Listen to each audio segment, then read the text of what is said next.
கார்த்திகை மாத ராஜயோகம். கார்த்திகை மாதம் வரும் சோமவார பிரதோஷம் அல்லது சந்திர பிரதோஷம் என்ற சிறப்பு நாளில் தொடர்புடையது. இந்த நாளில் குருவும் செவ்வாயும் ஜாதக அமைப்பில் இணைந்து குரு மங்கள யோகம் எனும் அரிய யோகத்தை உருவாக்குகின்றன. இதனால் அந்த நாளில் சிவபெருமானுடைய விரதம் செய்து வழிபடுவதால் தொழிலில் உயர்வு, செல்வாக்கு வாய்ப்புகள், மன அமைதி மற்றும் சகல தோஷங்கள் நீங்கும் என கூறப்படுகின்றது. கார்த்திகை மாதத்தின் வரும் திங்கள் பிரதோஷம் நிகழும் நாள் கார்த்திகை சோமவார பிரதோஷம் என அழைக்கப்படுகிறது. இந்த நாள் சிவபெருமானுடைய விரதம் செய்து வழிபட்டால் அது அந்த நாளில் பல மடங்கு பலனை பெறுவதாக நம்பப்படுகிறது.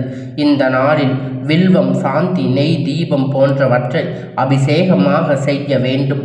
நந்தி தேவரின் காதில் வேண்டுதல்களை சொல்லி வழிபாடு செய்வது தொழில் மற்றும் வாழ்க்கை தடைகளை நீக்க உதவும்.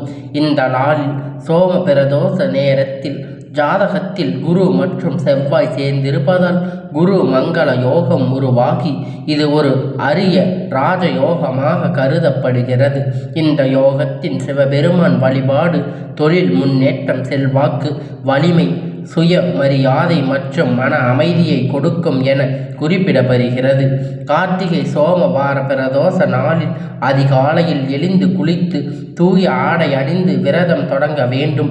முழு பிரதோஷ வேலை மாலை 4:30 முதல் 6 மணி வரை விரதம் செய்வது சிறப்பு. பிரசாதத்தை எடுத்த பின்பு விரதம் நிறைவு செய்ய வேண்டும். நந்தி தேவரை வழிபாடு செய்ய வேண்டும். இனிய வேண்டுதல்களை சொல்லி இவ்வாறு கார்த்திகை மாத ராஜயோக தலையெழுத்தை மாற்ற வல்லது என்று தோஷங்களை நீங்கி வாழ்க்கையில் செல்வம் மற்றும் வளர்ச்சியை கொண்டு வரும் என்று இன்று நம்பப்படுகிறது. ராசிக்காரங்க நல்லது கெட்டதை முழுசாக தெரிஞ்சவங்க, சுக்கிரன் ராசி அதிபதியாக கொண்டவங்க. நீங்கள் கிருத்திகை 2வது பாதம் 3வது பாதம் நட்சத்திரக்காரங்க, 4வது பாதம் ரோகிணி மிருக சீரீச 9வது பாதம் 2வது பாதம் நட்சத்திரக்காரங்க. ரொம்ப ரொம்ப புத்திசாலிக்காரங்க. ரிஷப ராசிக்காரங்க பேர்குணம் கொண்டவங்க. உங்ககிட்ட சண்டை போட்டு ஜெயிக்கிறது அப்படிங்கிறது ரொம்ப ரொம்ப கஷ்டங்க. நீங்கள் எல்லா இடத்துலையும் நேர்மையும் உண்மையும் மட்டுமே நம்பக்கூடாது கூடியவங்க. நீங்கள் உங்களுக்கு சொந்தமோ பந்தமோ யாராக இருந்தாலும் ஒரு தப்பு பண்ணிட்டாங்க அப்படின்னா அது தப்பு தாங்க. அந்த இடத்துலையே வெட்டு 1 துண்டு 2ன்னு பேசக்கூடியவங்க. நீங்கள் உங்களை ஒருத்தர் பஞ்சாயத்துக்கு கூட்டிகிட்டு போகிறாங்க அப்படின்னா நீங்கள் கூட்டிகிட்டு போகிறவங்க பக்கம் சப்போர்ட் பண்ணாமல் எந்த தரப்பில் நியாயம் இருக்கோ அங்கே தாங்க நீங்கள் சப்போர்ட் பண்ணி பேசுவீங்க. உண்மை நியாயத்திற்கு மட்டுமே என்னைக்குமே கை கொடுப்பீங்க. நீங்கள் உண்மைக்கு புறம்பாக எந்த ஒரு விஷயத்தையுமே செஞ்சிட மாட்டீங்க. எல்லா விஷயத்துலையுமே எப்பயுமே உண்மைக்கு உண்மையாக நீங்கள் அவங்களுக்கு நல்லதை நினைக்கக்கூடியவங்க. நீங்கள் எந்த ஒரு கஷ்டம் துன்பமாக இருந்தாலும் அதில் நீங்கள் உண்மை நியாயத்திற்கு மட்டுமே கை கொடுக்கக்கூடியவங்க. அதனால் ரிஷபராசிக்காரங்களுக்கு நிறைய கஷ்டங்களும் துன்பங்களும் அதிகமாகவே ஏற்பட்டுட்டு இருக்குங்க. புதுமையான சிந்தனைக்கு சொந்தக்காரங்க. பூ போல மனசு, கோபத்தை மறைச்சிட்டு சிரிப்பை மட்டுமே காட்டக்கூடியவங்க. நீங்கள் எந்த ஒரு கஷ்டத்தையும் வெளிக்காட்டிக்க மாட்டீங்க. எடுத்த காரியத்தை எப்படியாவது முடிச்சிடணும் அப்படிங்கிறதுக்காக எந்த எல்லைக்கு போகக்கூடியவங்க. எவ்வளோ பெரிய கஷ்டத்தை போராடக்கூடியவங்க. தங்களுடைய கஷ்டத்தையும் கண்ணீரையும் கடுகளவு கூட மற்றவங்களுக்கு தெரியாமல் பார்த்துக்குவீங்க. இதனால் பார்க்குறவங்க எல்லோரும் ரிஷப ராசியா இவங்களுக்கு என்னப்பா சூப்பராக இருக்காங்க அப்படின்னு நினச்சிட்டு இருக்காங்க. இவங்களுக்கு என்ன குறைச்சல் அப்படின்னு நினச்சிட்டு இருக்காங்க. ஆனால் சாப்பாட்டுக்கு கூட கஷ்டப்படுறது அது உங்களுக்கு மட்டும்தாங்க தெரியும். கஷ்ட காலத்தில் திரும்பி பார்க்க கூட ஆள் இருக்க மாட்டாங்க. ஏதோ தடுமாறி எந்திரிச்சு நிற்பீங்க. உங்களை குறை சொல்றதுக்குன்னே நிறைய பேர் தேடி வருவாங்க. உங்கள் சொந்தக்காரங்க நண்பர்கள் ஒரு தேவை இருக்குதுன்னு மட்டும்தாங்க உங்ககிட்ட வருவாங்க. அவங்களுடைய தேவை முடிஞ்சிருச்சுன்னா உடனே உங்களை தூக்கி போட்டுட்டு போயிடுவாங்க. மறுபடியும் அவங்க உங்ககிட்ட உதவின்னு கேட்பாங்க. ஆனால் அவங்க உங்களுக்கு முன்னாடி பண்ண துரோகத்தை எல்லாம் மறந்துட்டு மீண்டும் அவங்களுக்காக உதவி செஞ்சு ஏமாறக்கூடியவங்க அப்படின்னு பார்த்தீங்கன்னா அது இந்த ரிஷப ராசிக்காரங்க தாங்க. வாழ்க்கையில் எப்படியாவது முன்னேறிடணும் அப்படிங்கிறதுக்காக தினம் தினம் நீங்கள் கஷ்டப்பட்டு உழைச்சிட்டு இருக்கீங்க. ரிஷப ராசிக்காரங்க கடந்த காலகட்டத்தில் தங்களுடைய வாழ்க்கையில் நீங்கள் நல்லது நடக்க போகுதுன்னு நினச்சிருப்பீங்க. ஆனால் உங்களுக்கு அந்த டைமில் ஒரு மிகப்பெரிய ஏமாற்றங்கள் தாங்க. புதுசாக ஒரு சில பிரச்சனைகள், துன்பங்கள், கஷ்டங்கள் தானாகவே உங்களை தேடி வந்திருக்குங்க. ரிஷபராசிக்காரங்களை சொந்த பந்தத்தை இழந்து, சொத்துக்களை இழந்து, தங்களுக்கு நெருக்கமாக இருக்கக்கூடிய எல்லாரையுமே இழந்து, உறவுகளை இழந்து, நண்பர்களை இழந்து, கடைசியில் நீங்கள் மட்டும்தான் உங்கள் வாழ்க்கையில் இருக்கிறீங்க அப்படிங்கிற அளவுக்கு உங்கள் வாழ்க்கை இருந்திருக்கும். உங்களுக்கு உயிர் வாழ்றதுக்கே பிடிக்கல அப்படின்னு சொல்லி இருக்கீங்க. இதுக்கு மேலே என்னால் வாழவே முடியாது சாமி, தயவு செஞ்சு என்னை உங்க கூட கூட்டிகிட்டு போயிரு அப்படிங்கிற அளவுக்கு உங்களுக்கு கஷ்டங்க. நான் எவ்வளோ கஷ்டப்பட்டதுக்கு அப்புறமும் எனக்கு வாழ்க்கையில் வாழணுங்கிற எண்ணம் சுத்தமாகவே போயிருச்சு. உங்கள் மனசில் கவலையும் துன்பமும் தாங்க அதிகமாகவே இருந்துட்டு இருக்கு. நீங்கள் செய்யக்கூடிய ஒவ்வொரு விஷயத்தையுமே தடுப்பதற்கு, உங்களை அவமானப்படுத்துவதற்கு நிறைய நபர்கள் இங்கே முயற்சி பண்ணிட்டு இருக்காங்க. இது எல்லாமே தெரிஞ்சுமே கூட நீங்கள் என்னமோ பண்ணுங்க, எனக்கு என்ன வந்துச்சு அப்படின்னு உங்களோட வேலையை மட்டுமே கான்சன்ட்ரேஷன் பண்ணிகிட்டு இருக்கீங்க. உங்கள் குறிக்கோளை மட்டுமே நீங்கள் நோக்கி இருக்கீங்க. எனக்கு மட்டும் எவ்வளவு கஷ்டம் வருது, என் வாழ்க்கையில் மட்டும் எதுக்கு தான் எவ்வளோ கஷ்டங்கள், துன்பங்கள், நான் யாருக்குமே எந்த கெடுதலையோ துன்பத்தையோ நினச்சதில்லை, எனக்கு மட்டும் ஏன் இந்த மாதிரி எல்லாம் நடக்குது அப்படின்னு பெரும்பாலான நபர்கள் சொல்லிட்டு இருக்கீங்க. உங்களுக்கு பிரச்சனைங்கிறது வரும், அது கொஞ்ச நாள் இருக்குங்க, அதுக்கப்புறம் அதுவாக சரியாயும். இந்த பிரச்சனை வரும் போகும், இந்த மாதிரி பிரச்சனை வரும் போகும் அப்படிங்கிற நிலைமையில் தாங்க நிறைய நபர்களுடைய வாழ்க்கையில் இருந்துகிட்டே இருக்கு. நீங்கள் என்னதான் பிரச்சனையை தவிர்த்தாலும் ஏதாவது ஒரு சூழ்நிலையில் உங்களை நோக்கி பிரச்சனையும் கஷ்டமும் வந்துக்கிட்டு தாங்க இருக்கு. நீங்கள் இனி வரக்கூடிய நாட்களில் உங்களுக்கு இன்பத்தையும் மகிழ்ச்சியும் மட்டுமே தரக்கூடிய ஒரு காலகட்டமாக இனி வரக்கூடிய நாட்களில் அமையப் போகுதுங்க. இந்த 2025 நீங்கள் அடி எடுத்து வைக்கும்போது முழுசாக நம்ம வாழ்க்கை மாறப்போகுது, அப்படிங்கிற நல்லது மட்டுமே நடக்க போகுது அப்படின்னு நினச்சிருப்பீங்க. ரிஷபராசிக்காரங்க ஒரு மிகப்பெரிய ஏமாற்றம் தாங்க உங்களுக்கு. இந்த 10 மாதம் நிறைய முடிஞ்சு கஷ்ட துன்பங்கள் எல்லாம் இழந்து இப்போ பெரும்பாலான விஷயத்தை நீங்கள் சந்திச்சிருப்பீங்க. சரி, இனி வரக்கூடிய நாட்கள் எல்லாமே உங்களுக்கு ஒரு நல்ல முன்னேற்ற காலமாக அமைய போகுதாங்க.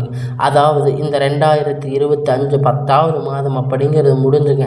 இப்போ மீறி இருக்கக்கூடிய 2 மாதத்தில் அடி எடுத்து வச்சுருக்கீங்க. இந்த 2026 தொடக்கத்தில் வரக்கூடிய ஒரு 5 மாதத்தில் இந்த 6-7 மாதம் பொறுத்த வரைக்கும் நல்ல ஒரு முன்னேற்றம் அப்படிங்கிற தரக்கூடிய ஒரு காலகட்டமாக ரிஷபராசிக்கு பார்க்கப்படுதுங்க. உங்களுக்கு இந்த நவம்பர் மாதம் அப்படிங்கிறது முழுவதுமே சனியுடைய வக்கிர பயிற்சி, குருவுடைய வக்கிர நிவர்த்தி, சுக்கிர பயிற்சி, இதனுடைய ஒட்டுமொத்த பலன்களும் உங்களுக்கு வரக்கூடிய நாட்களாக இருக்க போகுதுங்க. முழுமதியாக கிடைக்க போகுதுங்க. இனி ஒரு 6 மாத காலகட்டம் பொறுத்த வரைக்கும் பார்த்தீங்கன்னா நல்ல ஒரு ராஜயோகத்தை தரக்கூடிய ஒரு காலகட்டமாக உங்களுக்கு இருக்குங்க. சனி பயிற்சியால் பார்த்தீங்கன்னா இந்த கடந்த காலத்தில் மார்ச் மாதத்தில் நடந்த அந்த டைமில் பார்த்தீங்கன்னா ரிஷபராசிக்காரங்க வாழ்க்கையில் ஏதாவது ஒரு மாற்றம் வாழ்க்கையில் வந்துடாதா அப்படின்னு நிறைய பேர் எதிர்பார்த்துருப்பீங்க. ஆனால் உங்களுக்கு எதுவுமே நடந்திருக்காது.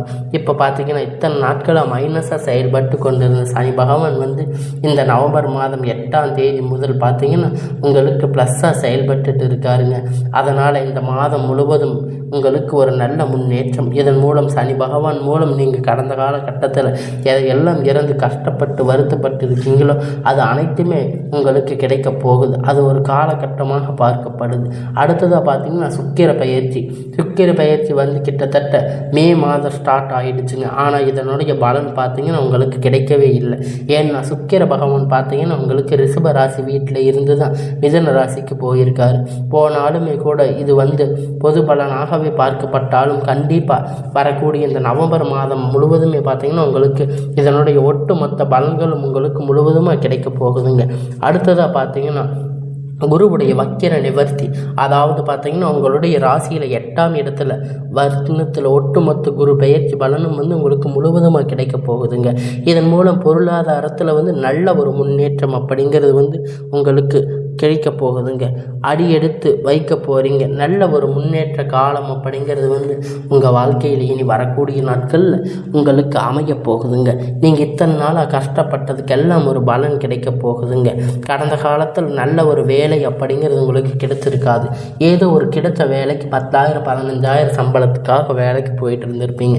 குடும்ப கஷ்டத்துக்காக வேறு வழி இல்லாமல் இந்த வேலையை செஞ்சுட்டு இருப்பீங்க. ஆனால் இனி வரக்கூடிய நாட்களில் பார்த்தீங்கன்னா உங்களுக்கு நீங்கள் படித்த படிப்புக்கு ஏற்ற மாதிரி வேலைங்க, உங்களுக்கு பிடிச்சமான வேலை. நீங்கள் ஒரு அரசாங்க வேலை ட்ரை பண்ணாலும் சரி, இல்லை ஐடி ஜாப், ப்ரைவேட் ஜாப் எதுவாக இருந்தாலும் உங்களுக்கு பிடிச்சமான வேலை அப்படிங்கிறது வந்து உங்களுக்கு கிடைக்க போகுதுங்க. உங்களுக்கு நிச்சயமாக அது கிடைக்க போகுது. கோர்ட்டு கேஸுன்னு ரொம்ப நாளாக வந்து நீங்கள் அலைஞ்சிட்டு இருந்திருப்பீங்க. இனி வரக்கூடிய நாட்கள் உங்களுக்கு சாதகமாகவே தீர்ப்பு வந்து வரப்போகுதுங்க. சொத்து பிரச்சனை உங்களுக்கு சாதகமாக முடிய போகுதுங்க. சனி பகவானுடைய பார்வையால் உங்களுக்கு நேரடியாக இருக்கிறதால இதன் மூலம் வருமானம் அப்படிங்கிறது வந்து பல வழிகளில் வருங்க. தொழில் லாபம் சற்று அதிகமாகவே கிடைக்குங்க. அரசியல்வாதிகளை பொறுத்த வரைக்கும் புதிய பொறுப்புகள், புதிய பதவிகள் எல்லாமே தானாக வந்து உங்களை சேருங்க. ராகு கேதுவால் உங்களுடைய செல்வாக்கு அப்படிங்கிறது வந்து உயருங்க. உடல் ஆரோக்கியத்தில் வந்து உங்களுக்கு சங்கடங்கள் நீங்க. மறைமுகமாக உங்கள் தொழில் வாழ்க்கையிலும் சரி, இல்லற வாழ்க்கையிலும் சரிங்க, நிறைய நபர்கள் வந்து தொல்லை கொடுத்துட்டு இருந்திருப்பாங்க. இனி அவர்களுடைய தொந்தரவுகள் எல்லாமே முழுவதுமாக உங்களுக்கு இருக்காதுங்க. கடந்த காலகட்டத்தில் நீங்கள் ஒரு கம்பெனியில் இரவும் பகலும் பார்க்காம ரொம்ப உங்கள் கம்பெனி மாதிரி நினச்சி நீங்கள் வேலை செஞ்சுட்டு இருந்திருப்பீங்க. ஆனால் உங்களுக்கு அங்கே ஒரு அங்கீகாரம் அப்படிங்கிறதுக்கு இது நாள் வரைக்கும் கிடைச்சிருக்காது. உங்களுக்கு சரியான ஒரு அங்கீகாரம் அங்கே இருந்திருக்காது. ஆனால் உங்களுக்கு அப்புறம் வந்தவங்கெல்லாம் நிறைய நபர்கள் வந்து வேலை, அவங்களுக்கு வந்து நல்ல ப்ரொமோஷன், இது மாதிரி நல்ல ஒரு முன்னேற்றங்கள்லாம் வந்திருக்கும். ஆனால் நீங்கள் எப்படி போய் வேலைக்கு சேர்ந்தீங்களோ அதே மாதிரி தாங்க இது வரைக்கும் இருந்திருப்பீங்க. ஆனால் இனி வரக்கூடிய நாட்களில் வந்து உங்களுக்கு சம்பள உயர்வு, பதிவு உயர்வு, அதிகாரிகளுடைய ஆதரவு எல்லாமே உங்களுக்கு கிடைக்குங்க. முதற்கொண்டு உங்களுக்கு எல்லாமே முன்னேற்றங்கள் கிடைக்குங்க. இனி உங்கள் வார்த்தைக்கு மதிப்பு, மரியாதை கிடைக்க போகுதுங்க. அந்தஸ்து நீங்கள் எதிர்பார்த்த உயர்வுக்கு போக போகிறீங்க. இனி நினைச்சது எல்லாமே நடக்க போகுதுங்க. தொழில் வியாபார தடைகள் அனைத்துமே விலக போகுதுங்க. லாபம் அதிகமாக கிடைக்க போகுதுங்க. முன்னேற்றம் உண்டாக போகுதுங்க. வரவேண்டிய பணம் வந்து உங்களுக்கு கையில் வந்து சேரப்போகுதுங்க. குடும்பத்தில் நெருக்கடிகள் எல்லாம் விலகி செல்வாக்கு, அந்தஸ்து வந்து உயர்ந்து வெளிநாட்டு முயற்சிகள் எல்லாமே உங்களுக்கு வெற்றியை தரப்போகுதுங்க. தெய்வ சிந்தனை வந்து உங்களுக்கு அதிகமாக போகுதுங்க. பெரியோர்களுடைய உதவி கிடைக்க போகுதுங்க. உறவில் இருந்து சண்டை சச்சரவு முழுவதும் விலகி புதிய நண்பர்கள் உங்களுக்கு உதவி செய்வாங்க. தொழிலில் ஏற்பட்ட நெருக்கடிகள், நீங்கள் முடங்கி கிடந்த நிறுவனங்கள் எல்லாமே மறுபடியும் வியாபாரத்தில் எதிர்பார்த்த லாபம் உங்களுக்கு கிடைக்க போகுதுங்க. தொழிலில் புதிய தொடக்க முயற்சி கண்டிப்பாக உங்களுக்கு வெற்றியை தரப்போகுது. கடந்த காலகட்டத்தில் நல்ல ஒரு வேலை அப்படிங்கிறது உங்களுக்கு வந்து கிடைச்சிருக்காது. நிறைய கஷ்டம், நிறைய பக்கம், எல்லா வேலையெல்லாம் அடைஞ்சிருப்பீங்க. உங்களுக்கு ரொம்பவும் கஷ்டப்பட்டு ஒரு வேலை போயிருப்பீங்க. ஆனால் அந்த பார்த்தீங்கன்னா நீங்கள் திருப்தியான வேலையாக இருந்திருக்காது. ஆனால் இனி வரக்கூடிய நாட்களில் வந்து இன்னும் ஒரு 6 மாத காலகட்டம் நீங்கள் படித்த படிப்புக்கு ஏற்ற மாதிரி நீங்கள் நினச்ச வேலை, நல்ல ஒரு வேலை அப்படிங்க நிச்சயமாக உங்களுக்கு கிடைக்குங்க. கடந்த காலகட்டத்தில் கல்யாணம், திருமண நிலை அப்படிங்கிறது நிறைய பிரச்சனைகளும் சிக்கலும் பெரும்பாலும் ரிஷபராசிக்காரங்க வந்து சந்தித்திருப்பீங்க. குறிப்பாக பார்த்தீங்கன்னா இதில் வந்து பெண்கள் ஏதாவது ஒரு வகையில் வந்து கல்யாணம் பண்ணியிருப்பாங்க, எளிமையாக வந்து திருமணம் அடைஞ்சிருப்பாங்க. ஆனால் ஆண்கள் தாங்க ரொம்ப ரொம்ப பாவம். ஏன்னா ரிஷபராசிக்காரங்களை பொறுத்த வரைக்கும் வேறு ஏதாவது ராசியில் பிறந்திருக்கக்கூடாதா, திருமணம் அடைஞ்சிருக்குமே அப்படின்னு நீங்கள் நினச்சிருக்கலாம். ஜாதகம் பார்க்க போனால் எவ்வளோ பிரச்சனை, செவ்வாயில் பிரச்சனை, ஜாதகத்தில் ராகு கேது இருக்கார், இல்லை சுத்த ஜாதகம், அது இதுன்னு நிறைய பிரச்சனைகள் வந்திருக்குங்க. உங்களுக்கு இதனால் நிறைய டிமாண்டாக இருந்திருக்கும். அப்போ நிறைய பேர் சொல்லியிருப்பாங்க, கண்டிப்பாக வரக்கூடிய ஒரு 6 மாதத்தில் நீங்கள் வந்து எதிர்பார்த்த நல்ல ஒரு வரன் வந்து உங்களுக்கு விரைவில் அமைய போகுது. உங்கள் வாழ்க்கை துணையை இழந்த ரிஷபராசி ஆண்கள், பெண்கள் வந்து அடுத்ததாக 2வது கல்யாணம், அதாவது திருமணம் பண்ணலாமா வேண்டாமா அப்படிங்கிற ஒரு மிகப்பெரிய குழப்பத்தில் இருப்பீங்க. அப்படி 2வது திருமணம் பண்ணும்போது சொந்தக்காரங்க, ஊர்க்காரங்க தப்பாக பேசுவாங்க, என்ன பண்ணுறது அப்படின்னு நிறைய குழப்பத்தில் நீங்கள் குழம்பி போயிருப்பீங்க. அப்படி நிறைய நபர்கள் வந்து 2வது திருமணத்தை பற்றி யோசிக்கும்போது இப்போ இருக்கக்கூடிய பொருளாதார சூழ்நிலையை வச்சு பார்க்கும்போது நீங்கள் இந்த சிங்கிள் பேரண்ட்டாக இந்த சொசைட்டி சர்வே பண்ணுறது உங்களுக்கு வந்து ரொம்ப ரொம்ப கடினங்க. நீங்கள் எதிர்பார்த்த மாதிரி நல்ல ஒரு மறுமண வாழ்க்கை அப்படிங்கிறது உங்கள் வாழ்க்கையில் வந்து அமைய போகுதுங்க. குழந்தை பாக்கியத்திற்காக ஏங்கி இருக்கிற ரிஷபராசிக்காரங்க பார்த்தீங்கன்னா உங்களுக்கு வந்து மேரேஜ் ஆகி 3 வருஷம் ஆச்சு, 5 வருஷம் ஆச்சு, 8 வருஷம் ஆச்சு அப்படின்னு சொல்லுவீங்க. நாங்கள் போகாத ஹாஸ்பிட்டலில் பார்க்காத ட்ரீட்மெண்ட்டில் 3 வருஷம் ஆச்சு, 4 வருஷம் ஆச்சு, எங்களுக்கு குழந்தையே இல்லை அப்படின்னு நிறைய பேர் வந்து கஷ்டப்பட்டுட்டு இருக்கீங்க. நீங்கள் போகாத கோயிலில், போகாத ஹாஸ்பிட்டல்னு சொல்லிட்டு இருக்கீங்க. ஆனால் இங்கே வரக்கூடிய நாட்கள் உங்களுக்கு உடல் சார்ந்த பிரச்சனை அனைத்துமே முழுவதுமாக நிவர்த்தியாகி நிச்சயமாக உங்களுக்கு குழந்தை பாக்கியம் அப்படிங்கிற விரைவில் உண்டாகக்கூடியது. பிரிந்திருக்கக்கூடிய வந்து கணவன் மனைவி எல்லாமே பார்த்தீங்கன்னா உங்கள் வந்து டைவர்ஸ் அப்ளை பண்ண வரைக்கும் போயிருப்பீங்க. ஆனால் இருந்தாலும் மறுபடியும் பேசக்கூடிய வாய்ப்பு கிடைக்கும் பட்சத்தில் 2 பேரும் இணைந்து வாழக்கூடிய வாய்ப்பு கிடைக்குங்க. உங்களுக்கு கண்டிப்பாக இருவரும் நீங்கள் டைவர்ஸ் அப்ளை பண்ணி இருந்தாலும் மறுபடியும் இணைந்து உங்கள் வாழ்க்கையை வாழ்வீங்க. இனி வரக்கூடிய நாட்களில் கடந்த காலகட்டத்தில் காதல் அதிகமாக சந்திச்சிருக்கக்கூடிய ராசின்னு பார்த்தீங்கன்னா அது வந்து ரிஷப ராசிக்காரங்க தாங்க. ஏன்னா அவங்களுக்கு வந்து நிறைய பிரச்சனைகள் உங்கள் குடும்பத்தால் இல்லை காதலுக்குள்ளே ஏதாவது ஈகோ ப்ராப்ளம் இது மாதிரி எல்லாம் நிறைய வந்திருக்கலாம். இல்லை வீட்டில் போய் சொல்லும்போது பெற்றோர்கள் வந்து அதுக்கு ஒத்துக்காமல் காதலுக்கு தடையாக இருந்திருப்பாங்க. ஆனால் இனி வரக்கூடிய நாட்களில் காதலை வெளிப்படுத்தும் போது அந்த காதல் வந்து கண்டிப்பாக கை கொடுங்க. வீட்டில் போய் சொல்லும்போது வந்து பெற்றோர்களை உங்களுக்கு முன்னாடி நின்று திருமணம் செய்து வைக்கக்கூடிய வாய்ப்பு அதிகமாகவே இருக்குங்க. இனி வரக்கூடிய நாட்களில் வந்து கடினமான காரியத்தை சுலபமாக செஞ்சு முடிப்பீங்க. எளிமையான பேச்சு திறமையால் அனைவரையுமே கவர்ந்து இழுப்பீங்க. சமூகத்தில் உங்கள் பெயரும் புகழும் வந்து படிப்படியாக முன்னேற்றம் வரப்போகுதுங்க. சிலருக்கு படிப்பதற்கு வேலை விஷயமாக தொழில் விஷயமாக வெளியூர் வெளிநாடுகளில் போகக்கூடிய வாய்ப்பு எல்லாமே கிடைக்க போகுதுங்க. இதனால் ரிஷபராசிக்காரங்களை பொறுத்த வரைக்கும் நீங்கள் வந்து ஆண்களோ பெண்களோ அரசு வேலையோ தனியார் வேலையோ கூலி வேலையோ நீங்கள் எதிர்பார்த்த மாதிரி நல்ல ஒரு வருமானம் அப்படிங்கிறது உங்களுக்கு இரட்டிப்பான கிடைக்க போகுதுங்க. சேமிப்பு அப்படிங்கிறது பல மடங்கு உயரப்போகுது. இதன் மூலம் வந்து கடந்த காலகட்டத்தில் ஏற்பட்ட கடன் பிரச்சனை அனைத்துமே வரக்கூடிய நாட்களில் வந்து உங்களுக்கு முழுவதுமாக நிவர்த்தியாக போகுதுங்க. இனி உங்களுடைய வளர்ச்சி அப்படிங்கிறது யாருமே எதிர்பார்க்காத அளவிற்கு ஒரு மிகப்பெரிய அசுர வளர்ச்சியாக இருக்க போகுதுங்க. உங்களுடைய குடும்ப உறவுகள் விட்டு உங்களுடைய நண்பர்கள் சொந்தக்காரங்களை விட்டு கொஞ்ச நாட்கள் விலகி இருப்பது உங்களுக்கு வந்து ரொம்ப ரொம்ப நல்லதுங்க. இல்லாத பட்சத்தில் இவர்கள் மூலமாக நிறைய பிரச்சனைகள் நிறைய சங்கடங்கள் இவர்கள் மூலியமாக வரக்கூடிய வாய்ப்புகள் அதிகமாகவே இருக்குங்க. முடிஞ்ச அளவுக்கு தவறான உறவு என்று தெரிந்தால் உடனே அவங்கள விட்டு உடனடியாக விலகி இருப்பது உங்களுக்கு நல்லதுங்க. ஒரு சில நாட்கள் மட்டும் தள்ளி இருப்பது ரொம்ப ரொம்ப நல்லதுங்க. உங்களுக்கு இனி வரக்கூடிய நாட்களில் வந்து உங்களுக்கு எல்லாமே உங்கள் வாழ்க்கையில் ஒரு நல்ல முன்னேற்றத்தை தரக்கூடிய நாட்களாக அமைய போகுது. இந்த ரிஷப ராசிக்காரங்களுக்கு வரக்கூடிய நாட்கள் ஒரு நல்ல ஒரு முன்னேற்ற நாட்களாக அமைய போகுதுங்க.